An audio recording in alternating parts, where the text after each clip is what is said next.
Tax season is here and I have to yet again pretend like I know what's going on. And we're supposed to be the new adults. My God. Hey everyone, welcome to the SOPHIEJO show. I am your host, Sophie, and this is the SOPHIEJO show. Thanks so much for being here. On this show, we are going to get into pop culture, black culture, which pop culture is black culture. There really is no pop culture without black people, so two of the cultures. We're going to get into trending topics, things that's going on in Hollywood, things that's going on in the world. We're going to laugh, we're going to gossip, but most importantly, we're going to use our brains, because that seems to be a thing of the past nowadays. So yeah, let's use them noggins. Let's head right into our first segment. Like I said earlier, tax season is here, and as I was like preparing my W-2s and all that, it made me think about the fact that, OMG, I am an adult. We are the new adults, and it just made me think about, you know what, this would be a great topic for today's episode. Child, I don't know what I'm doing out here in these streets. Adulthood is overrated. And the fact that I don't even know what I am. I don't know if I'm a millennial, if I'm a Gen Z. I think I'm right on the cusp. And me pretending another year yet again that I know what's going on with taxes and healthcare at my job and all that stuff, it's just so crazy to me, because where was the manual or the rule book to adulthood? I just moved out into my first apartment, and like a year ago, and the fact that I have all these new responsibilities, even when I was staying at home, I still had responsibilities, but it just made me think like, man, adulthood, it's a little too serious for me. Like, it's not a joke. Everything is serious. Something's due on this day or else it's whacked. You gotta feed yourself or you're gonna fall out. You have to balance like work life, social life. It's getting too serious for me. Like, every time I look around, my rent increasing, car insurance increasing, cholesterol increasing because all I can afford is a phone for phone. Like, everything is going up but my pay. And I'm not saying that's reality for all young adults, but a lot of the young adults who I interact with, even a lot of them on like regular social media, I say regular because there also is another sector of, is that the right word? Sector of young adults on social media who popping it, and I love it for them. Like, you know, I'm talking about like influencers and people of that group. You know, I don't think they're going through the same issues that I am going through. But as I approach the latter years of my 20s, okay, because I am still very much in my 20s right now, and it just, I'm grateful for one, because, you know, people die early nowadays, child. I could have got shot in the leg. I could have had some kind of thing going on in my brain. So I'm grateful. I'm going to start off with that. You got to be thankful. So I'm happy about that. But like, I almost can't believe that, like, I'm at the end of my 20s. Like, 2 decades of my life has already flown by. Are we okay?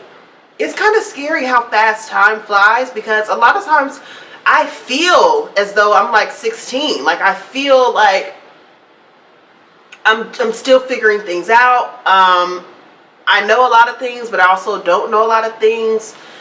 I've experienced a lot of things, but I also haven't experienced nothing.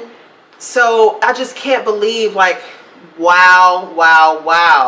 I'm about to enter a whole new decade of life. And it also made me think about, like, the older people in my family, like elder family members. If I feel this way and how fast time has flown by for my life, I can imagine how they feel, or, you know, just reflecting back on their life. And I can't lie to you, it does low-key, tiny make me feel a little sad, because it's just reality that we're all gonna get up out of here one day. I'm not trying to turn this into a sappy, sad moment, but we all gotta go one day.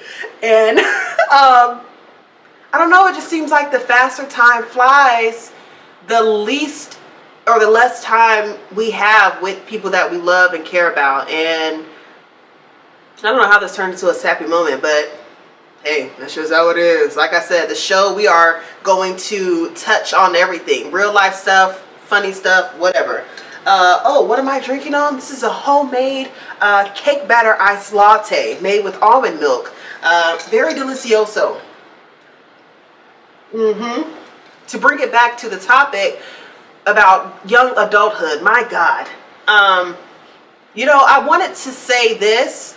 Stability has a moving goalpost. That's what I was thinking about earlier when I was in the shower. I'm going to say it again. Stability has a constantly moving goalpost. Meaning, one moment you think, oh, you know what? I can see the light at the end of the tunnel. I think I'm doing all right for myself. I feel, a little bit stable. I'm not struggling. And I don't mean struggling financially. It could be struggling financially, mentally, physically. You feel me? Your girl. But, like in adulthood, you think you finally settled and you're content. Then boom, something else happened. Now you got to try to reach another goal or get to this other level of comfortability. And it can be stressful. I see why I have had in the back of my head way back here, I might want to move back in with my mama. Just for that.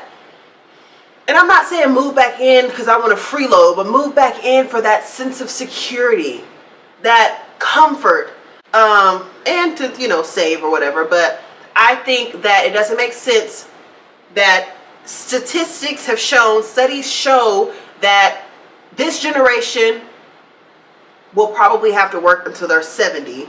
That's how jacked up the economy and all that stuff is. But I think that's complete asinine. I'm going to try my hardest not to be in that boat. And that's why you see a lot of younger people wanting to be entrepreneurs. It's not even just for the name, like, oh, I work for myself, which is nice.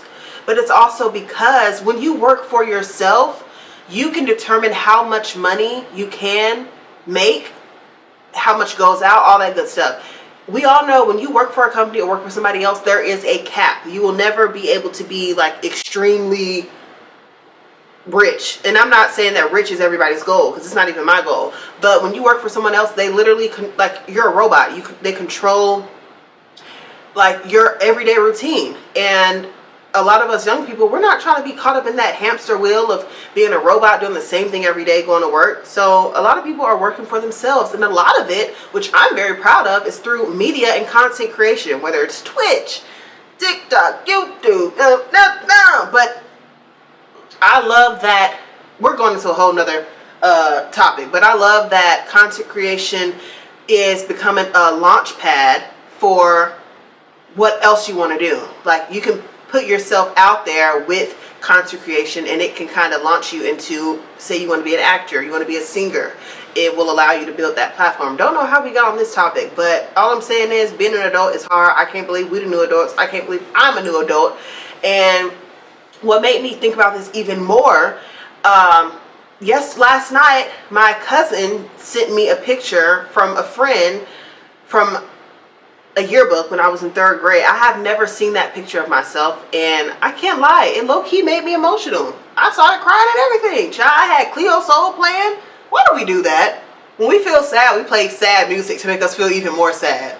I think it's just because we want to like get in tune with the emotion that we're feeling. But that picture of me in 3rd grade, I don't know, it made me sad, and I think I know why it made me sad, but I don't really want to talk about it right now. Maybe one day I'll talk about it on the show. But I will say, just to give you a little idea, I think me looking at that picture made me think about how I felt in that time and in those years. Not saying I had a terrible childhood at all, but there were things going on, and I just remember of course I was a kid, but sometimes I didn't fully get to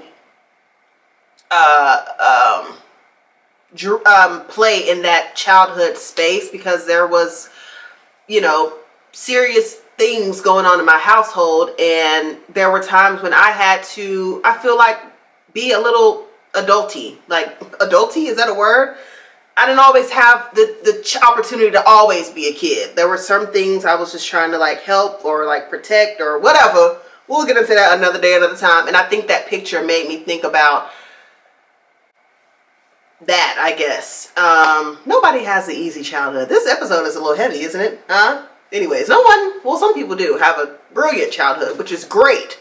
And like I said, I didn't have a terrible time growing up, but there were things that definitely molded me into who I am, things that made me look at life a certain way, and yeah. But seeing that picture, but also looking at that picture, I'll put it up on the screen, it also made me think about how many dreams and aspirations I had during that time. And I feel like I kind of gave up on myself a little bit throughout the years. Sometimes I'll think about and dream about, sorry, I keep looking at my battery because it's about to die. Yeah, like I was saying, looking at that picture, it made me realize, like, Sophie, your time isn't up yet. Like, you can still dream, you can still have goals and things you want to do. So that's why I was like, let me bring my show back. And I'm tired of bringing it back. I need to just stick with it. So that's why we're here today. Yeah, the SOPHIEJO Show. Make sure y'all subscribe. We are going to move into our next segment, which is pop culture, which I love. So, of course, recently the Golden Globe Awards came on, and it's been all over social media and entertainment news. Teyanna Taylor, triple threat herself, received her first Golden Globe for, I think, Best Supporting Actress in the movie One Battle After Another.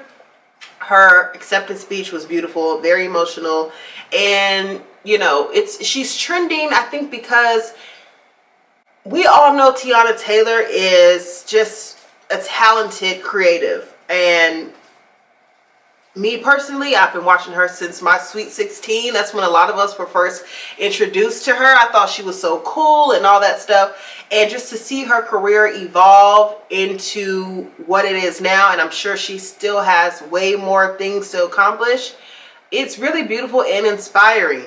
We know Teyanna Taylor, great vocalist. For some reason, I don't know why her music career didn't flourish as well as I think it should have. And not saying it's too late, because it's not. She still has time, but like, it is kind of weird that she's not bigger in the vocal space. But I see her really making some moves and turning heads in the acting space, and she is doing a phenomenal job. Of course, Teyanna Taylor went through a pretty public divorce with Iman Shumpert and all that good stuff. But you know what? Teyanna Taylor is a triple threat. She can sing, dance, and act. But out of all three, I think, to me, my favorite talent of hers is her dancing. She can eat an 8 count up. And I just think it's so amazing. I loved her speech. I thought it was funny. You see, you got to be a certain kind of person to catch things, because she was naming people who she was thanking, and then she got into her little flow. She was like, John, Tawanda, Ricky, Bobby, and that was from Whitney Houston when she accepted, I think, her Grammy back in the day, I think. But yeah, she was kind of mimicking Whitney Houston. She also said at the end of her speech, you know, she wanted to basically give a shout out to black girls, brown girls.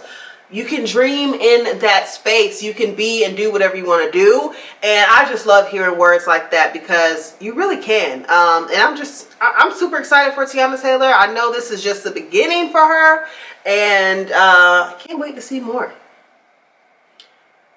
Oh, let's get into Traitors, y'all.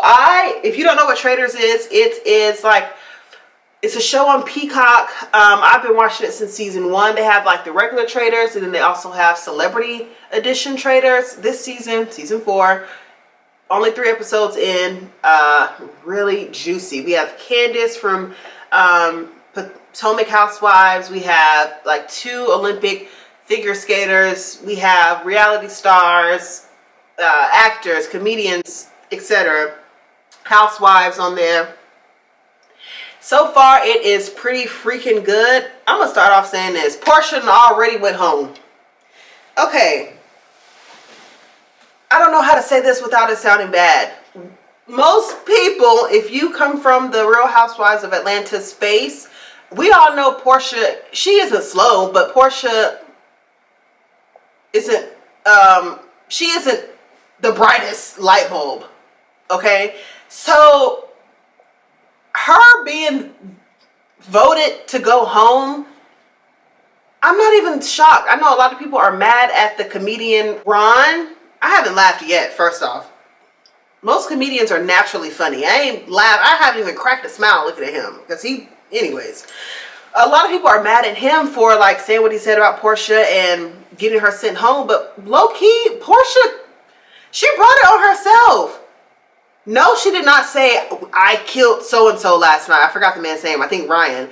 But she kind of alluded to the fact that, like the way Portia isn't alert enough to know you can't talk in a certain way in this game of traitors. Because people are going to think you're a traitor. So when you say, I was scared to vote for Ryan to get killed. And then I wake up and he's gone. That sounds suspicious. And then when you say, because there's 4 traitors. You don't even question it. You're saying it like a matter of fact. And it's making people think, well, you should tell enough on yourself. So in my opinion, Portia got herself sent home. I would have loved to have her on the show longer because I'm a fan of Portia. But girl, okay. Next, Michael Rappaport. Oh gosh. I feel 2 ways about him. Is he good TV for the show right now? I guess so. Because this is still a reality show. So we still need drama, keep people entertained and all that good stuff. But he is so overbearing.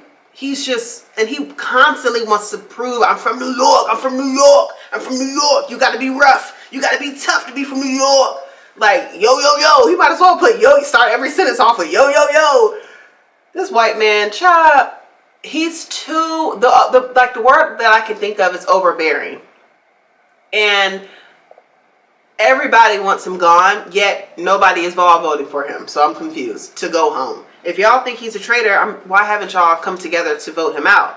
Now, I will say, low-key, I think this last episode, I started to feel a little bad for him, even though he didn't feel bad for himself, but everybody was against him. And because we at home are watching, we know he's not a traitor, but it just, I don't know. It wasn't bully vibes, but I kind of felt a little bit bad for him because everybody was just on the band, just jumping on him like, you're annoying, you're loud, you're too opinionated, you're this, you're that. And it's like, this is really who this man is. So he's not just putting on because he's on Traitors. This is really his personality. And I don't know, I started to feel a little bad for him, but he's still very annoying and I'm ready for him to go home.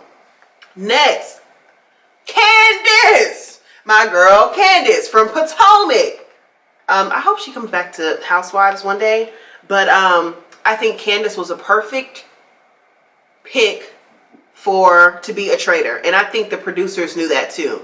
Candace is very witty. She's very sharp-tongued, very smart, intellectual, gives the fashions, gives the looks. She also can be friendly and kind. She can be a little mean and evil.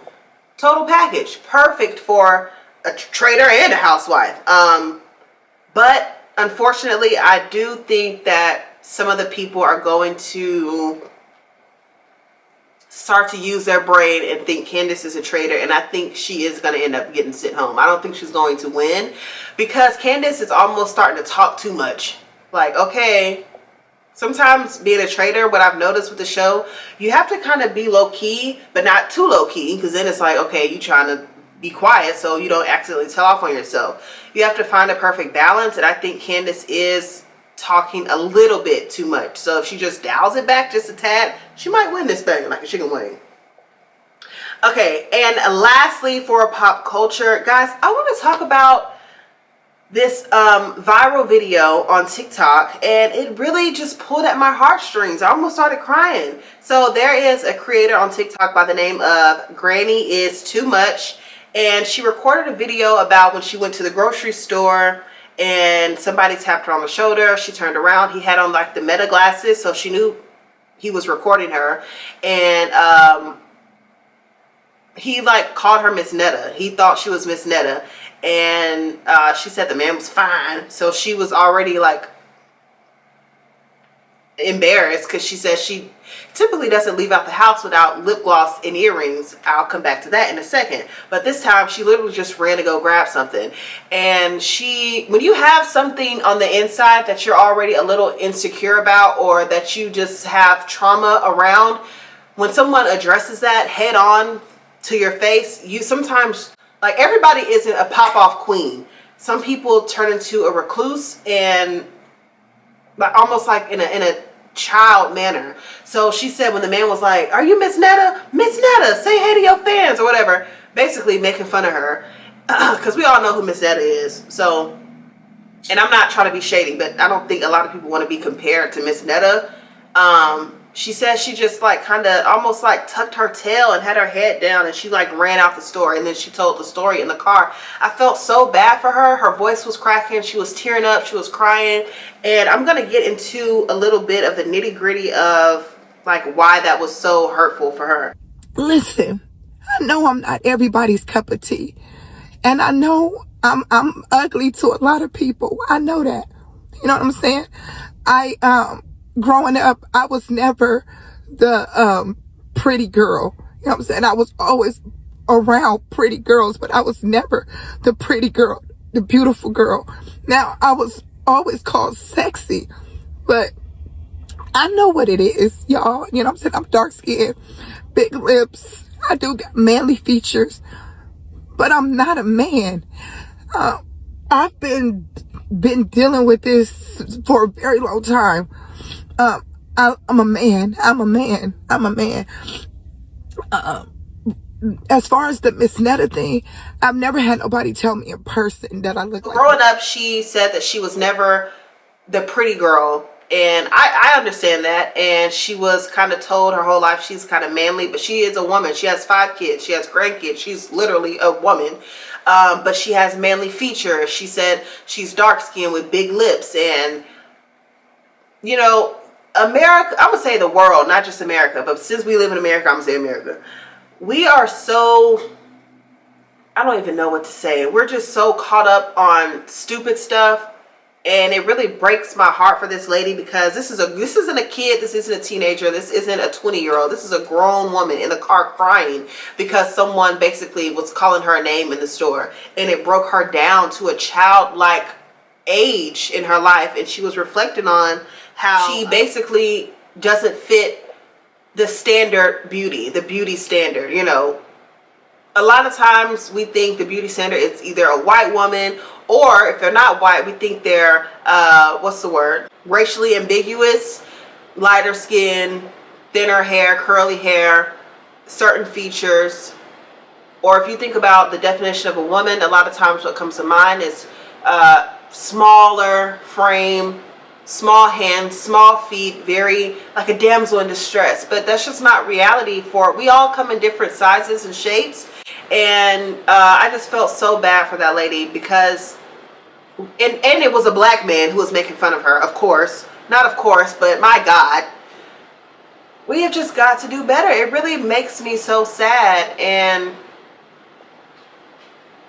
because you are a dark-skinned woman, because you have big lips who people are paying for, because you might not be a size 6, doesn't mean you are manly, and it doesn't make you less of a woman or less feminine.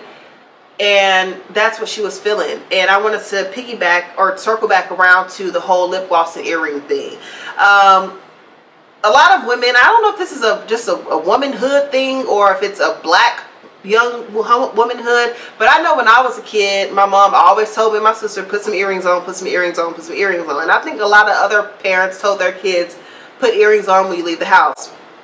I didn't know what the big deal was about, but I understand it now. And the lady said she typically doesn't leave the house without earrings and lip gloss, because although we are women, I think it breaks some people's hearts, even mine, to be compared to a man, or for someone to say you're manly, or like treat you in a less than a woman way. For some reason, it does something to us.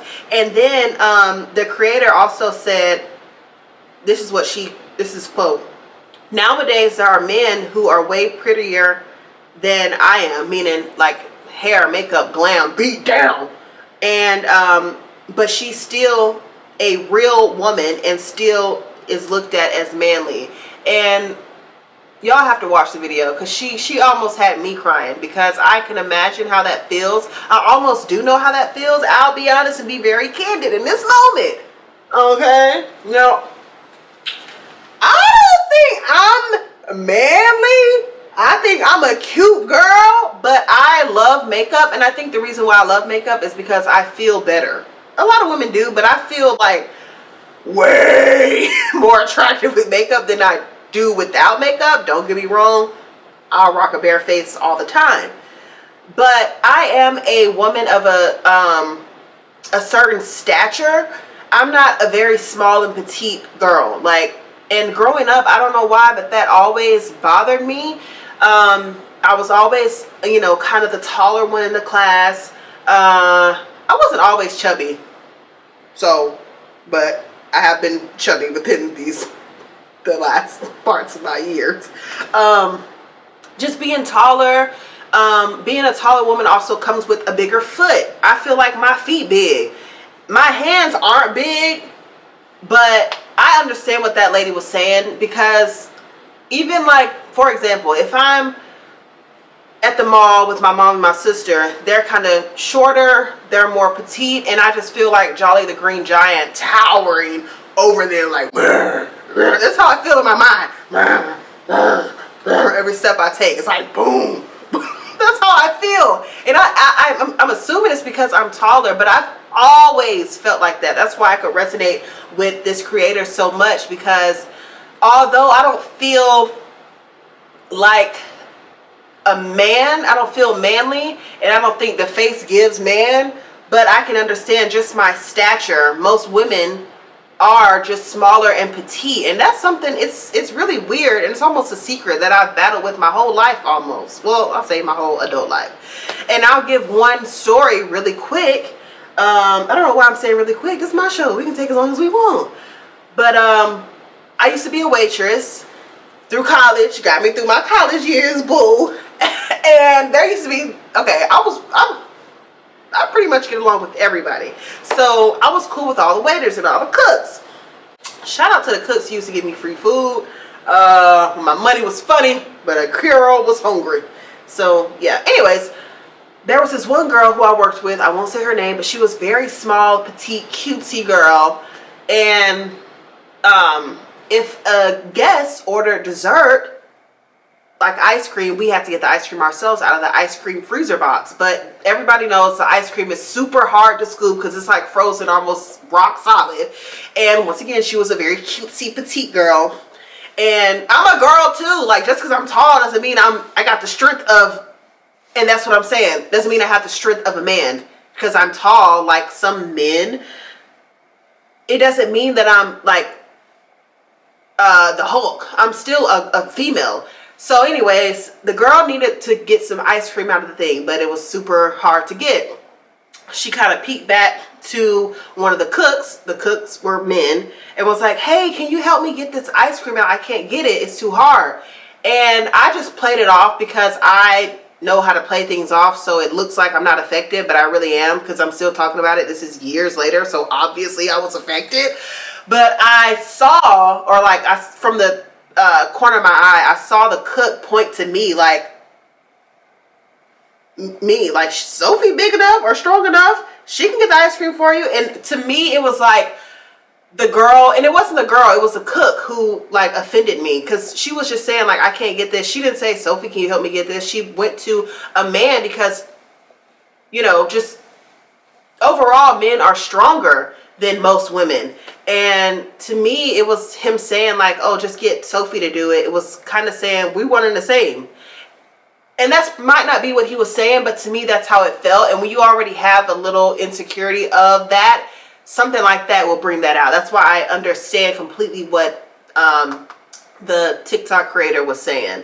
So if you're watching this, Granny is too much, just know you are a beautiful lady. Oh my gosh, she got so many positive responses on that video. I saw it was thousands of comments just hyping her up, letting her know like, girl, please don't listen to that man. He probably ain't even got 2 nickels to rub together. Probably was in the store trying to steal some chips. So yeah, we have to have tough skin, but you know, we are still human and we feel things, especially things where there's already a wound there. So yeah, I want to thank you, Heavenly Father, for shining your light on me. To close out this episode of the SOPHIEJO Show, guys, this show, we are going to get into the nitty and gritty of things. We're going to be talking about viral moments on social media. You can expect laughs. You can expect reviews. You can expect to use your brain. We cannot rely on that AI. That's a whole nother topic. But I hope you guys will tap in to the SOPHIEJO Show. And I want you guys to do me a favor. Comment down below on TikTok or on YouTube, whatever. When did adulthood start feeling real to you? Let me know, because I am overly loaded right now. Okay, so that wraps up this episode. I will see you guys in my next one, and peace in the Middle East.